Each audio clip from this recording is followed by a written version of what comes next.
TV 20 Kannada ವಾಹಿನಿಗೆ ಸ್ವಾಗತ. ಮಹದಾಯಿ ನ್ಯಾಯಮಂಡಳಿ ಮಾಡಿದ್ದ ಕಾಂಗ್ರೆಸ್ 4 ವರ್ಷಗಳ ಕಾಲ ಅದಕ್ಕೊಂದು ಕಚೇರಿ ಕೊಟ್ಟು ಅಧಿಕಾರಿ ನೇಮಕ ಮಾಡಿರಲಿಲ್ಲ ಎಂಬ ಸಂಸದ ಬಸವರಾಜ ಬೊಮ್ಮಾಯಿ ಹೇಳಿಕೆಗೆ ಶಾಸಕ ಎನ್ಎಚ್ ಕೋನರೆಡ್ಡಿ ತಿರುಗೇಟು ಕೊಟ್ಟಿದ್ದಾರೆ.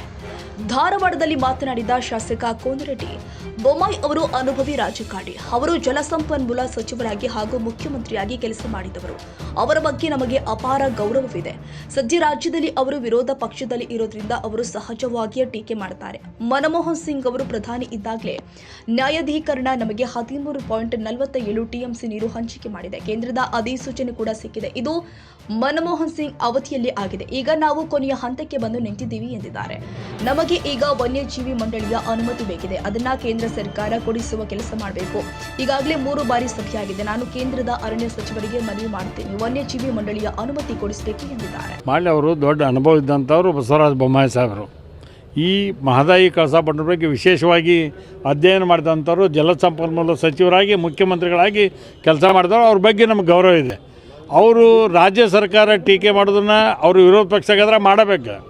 ಆದರೆ ರಾಜ್ಯ ಸರ್ಕಾರ ಏನು ಮಾಡೈತೆ ಅಂತ ಹೇಳ್ಬಿಡ್ತೀನಿ. ಈಗಾಗಲೇ ಮಹದಾಯಿ ನ್ಯಾಯಾಧೀಕರಣ 13.42 TMC ನೀರು ನಮ್ಗೆ ಹಂಚಿಕೆ ಮಾಡಿದೆ. ಸುಪ್ರೀಂ ಕೋರ್ಟ್ ನಿರ್ದೇಶನದ ಪ್ರಕಾರ ಕೇಂದ್ರ ಸರ್ಕಾರ ಅಧಿಸೂಚನೆ ಹೊರಡಿಸಿದೆ. ಡಾಕ್ಟರ್ ಮನಮೋಹನ್ ಸಿಂಗ್ ಅವರು ಇದ್ದಾಗ ನ್ಯಾಯಾಧೀಕರಣದ ಅವತ್ತು ಆಗಿತ್ತು.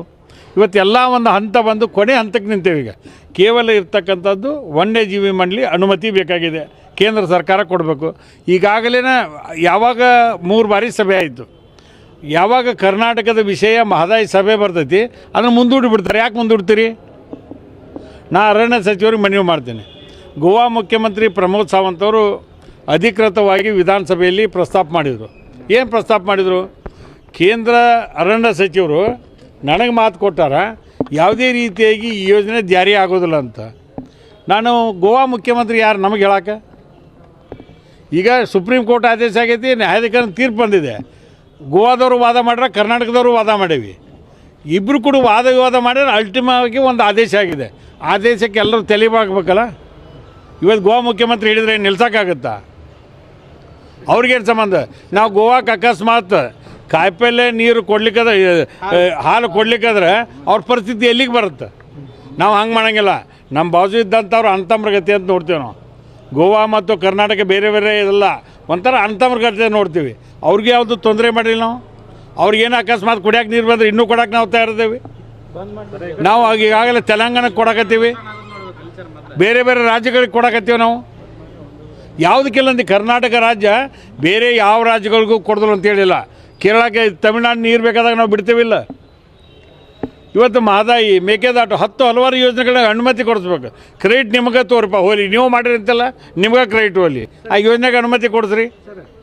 ತಮ್ನಾರ್ ಯೋಜನೆಗೆ ಅಕಸ್ಮಾತ್ ಏನಾದರೂ ಮಹದಾಯಿ ನೀರು ಕೊಡಲಿಲ್ಲ, ತಮ್ನಾರ್ ಯೋಜನೆಗೆ ಅಡ್ಡಿಪಡಿಸ್ತೀವಿ ಅಂತೇಳಿ ಮಹದಾಯಿ ಹೋರಾಟಗಾರ ಇಲ್ಲ, ನಾನು ಕೂಡ ಹೇಳಿದ್ದೀನಿ.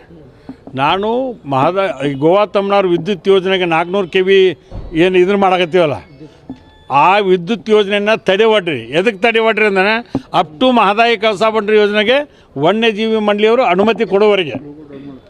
ಅದಕ್ಕೆ ನೀವು ಮರುಪರಿಶೀಲನೆ ಮಾಡಿರಿ ಅಂತ ನಾನು ಕೂಡ ಮನವಿ ಮಾಡೀನಿ. ಆದ್ರೆ ನಿನ್ನೆ ಏನು BJP ಅವರು ಟೀಕೆ ಮಾಡ್ತಾರಲ್ಲ, ರಾಜ್ಯ ಸರ್ಕಾರ ಏನು ಮಾಡಿದೆ? ಒಂದು ಗಟ್ಟುಮುಟ್ಟಾಗಿರ್ತಕ್ಕಂಥ ಈ ರಾಜ್ಯದ ಮುಖ್ಯಮಂತ್ರಿ ಸನ್ಮಾನ್ಯ ಸಿದ್ದರಾಮಯ್ಯನವರು, ಉಪಮುಖ್ಯಮಂತ್ರಿ ನೇರವಾಗಿ ದಿಟ್ಟವಾಗಿ ಆ ಯೋಜನೆಯನ್ನು ಟೆಂಡರ್ ಕರೆದು ಶಿವಕುಮಾರ್ ಸಾಹೇಬರು ಈಗಾಗಲೇ ಗುತ್ತಿಗೆದಾರಿಗೆ ವರ್ಕ್ ಆರ್ಡರ್ ಕೊಟ್ಟಿವಿ. ವನ್ಯಜೀವಿ ಮಂಡಳಿ ಪರ್ಮಿಷನ್ ಕೊಟ್ಬಿಟ್ರೆ ಇಮಿಡಿಯೇಟ್ ಸ್ಟಾರ್ಟ್ ಮಾಡಿಬಿಡ್ತೀವಿ. ಮತ್ತು ನಮ್ಮದೇನು ತಪ್ಪಿದೆ? ದುಡ್ಡು ರೆಡಿ ಇಟ್ಟೇವೆ ಅದಕ್ಕೆ. ಕುಣ್ಯಾಕ ಬಲಿಕ ನೆಲ ಡೊಂಕ ನಮ್ಮನ್ನು ಟೀಕೆ ಮಾಡೋಕ್ಕೆ ಹೋಗ್ಬೇಡ್ರಿ. ನೀವು ಕೆಲಸ ಮಾಡಿರಿ. ಇದು ಭಾಳ ದಿವಸ ಇಲ್ವಾ? ಇದು ಅನುಮತಿ ಕೊಡ್ತಾರೆ ಒಂದು. ನನಗಂತೂ ಭಾಳ ನಿರೀಕ್ಷೆ ಇದೆ. ನಾ ಪ್ರಹ್ಲಾದ್ ಜೋಶಿ ಸಾಹೇಬ್ರಿಗೆ ಮಾಡಿ ಡೆಲ್ಲಿಗೆ ಹೋದಾಗ ವಿನಂತಿ ಮಾಡಿ ಬಂದೇನೆ, ಸರ್ ಕ್ರೆಡಿಟ್ ನಿಮ್ಗೆ ಹೋಲಿ ಸರ್, ದಯವಿಟ್ಟು ಇದನ್ನು ಮಾಡಿಕೊಡ್ರಿ ಅಂತ ಹೇಳೀನಿ. ಅವರು ಒಪ್ಪಿಗೆ ಕೊಟ್ಟಿದ್ದಾರೆ.